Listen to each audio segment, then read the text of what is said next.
বন্ধুরা, এই ক্লাসে আমরা ইতিহাসের ধারণা জানব। ভালো করে পড়লে দেখতে পাবে ইতিহাস নিয়ে রবীন্দ্রনাথের বিশেষ সমস্যা নেই, বরং সেই ইতিহাসের বিষয়বস্তু নিয়ে প্রশ্ন করেছেন তিনি। সেই সব প্রশ্নের মধ্যে যেটা বড় হয়ে ওঠে তা হলো ভারতের ইতিহাস কে বা কারা লিখবে,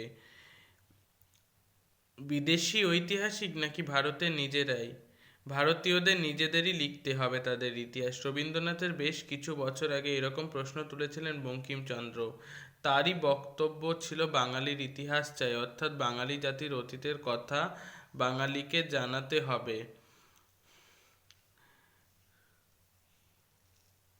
আজ যা দেখা যাচ্ছে, যা ঘটছে, এক কথায় আজ সেই বর্তমানটা এসেছে ইতিহাস থেকে, অর্থাৎ বর্তমান কেমন হবে তা ঠিক করা হবে অতীত থেকেই।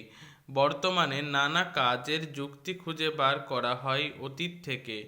সেই নেকড়ে ও ছাগলছানার গল্পটা, ছাগলছানা গেছে জল খেতে, নেকড়ে তাকে ধরেছে। ছাগলছানা যত জানতে চায় তার কি দোষ, নেকড়ে তাকে শোনায় পূর্বপুরুষ কি কি অপরাধ করেছে।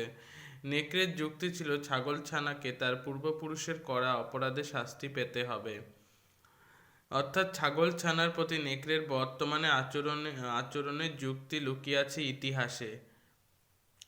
এবার নেকড়ের জায়গায় বসানো যাক ভারতে ব্যবসা করতে আসা নীলকর সাহেবকে, আর ছাগলছানার জায়গায় বসানো যায় গরিব নীল চাষিকে।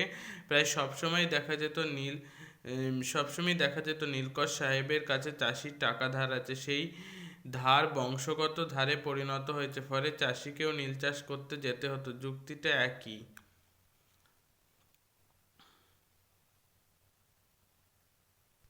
ইতিহাস শুধু রাজা সম্রাটদের নাম, সাল, তারিখ বা যুদ্ধের বর্ণনা নয়, ইতিহাসের মধ্যে মিশে আছে নানা যুক্তি তর্কের খাতিয়ান। ইতিহাস সাক্ষ্য হাজির করে, নিজের পক্ষে বিপক্ষে যুক্তি তর্ক করা যায়। তার জন্য দরকার ইতিহাস জানা আছে। বঙ্কিমচন্দ্রের কথায় ফেরা যাক। বাঙালির ইতিহাস চাই বলে তিনি থেমে থাকেননি, তার সঙ্গে জুড়ে দিয়েছেন বিদেশিদের লেখা বাঙালির ইতিহাস ভুলে ভরা। তাই বাঙালির ইতিহাস লিখতে হবে বাঙালিকে, আর সেই সব বাঙালিকে বঙ্কিমচন্দ্রের মতে আমি তুমি যে পারবে সবাই। এর থেকে বোঝা যাচ্ছে যে কেন এরকম ঘটনা নিয়ে তর্ক বিতর্ক। বঙ্কিম বলেছেন আমি তুমি সবাই মিলে আমাদের ইতিহাস লিখব। এই কথাটা শুনতে বেশ ভালো, তবে যে সমাজে একটা বড় অংশ লোক লেখাপড়ার আওতায় পড়েন না, তারা কিভাবে তাদের ইতিহাস লিখবেন? তাহলে কি সবার হয়ে ইতিহাসটা শেষ পর্যন্ত আমি লিখব?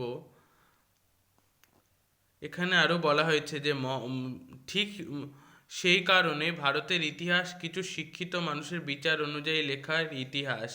সিধু কানহু ছাড়া সাঁওতাল বিদ্রোহে যোগ দেওয়া মানুষদের নাম বিশেষ করে জানা যায় না। মহাত্মা গান্ধীর সঙ্গে আন্দোলন করা অসংখ্য মানুষের নাম জানা যায় না, খালি বলা হয় হাজার হাজার সাঁওতাল বা হাজার হাজার মানুষ, অর্থাৎ নাম নয়, শুধু সংখ্যা দিয়ে বোঝানো হয়। কেন এমন হয়? কারণ যিনি বা যারা সাঁওতাল বিদ্রোহের ইতিহাস লিখেছেন তাদের চোখে কেবল সিধু কানুই যথেষ্ট, মহাত্মা গান্ধী বা সুভাষচন্দ্র বসুই জরুরি। তাদের কথা জানলেই হয়ে যায় ইতিহাস জানা। বাকি যারা, তারা কেবল হাজার হাজার মানুষ, তাদের আলাদা করে নাম জানার দরকার নেই।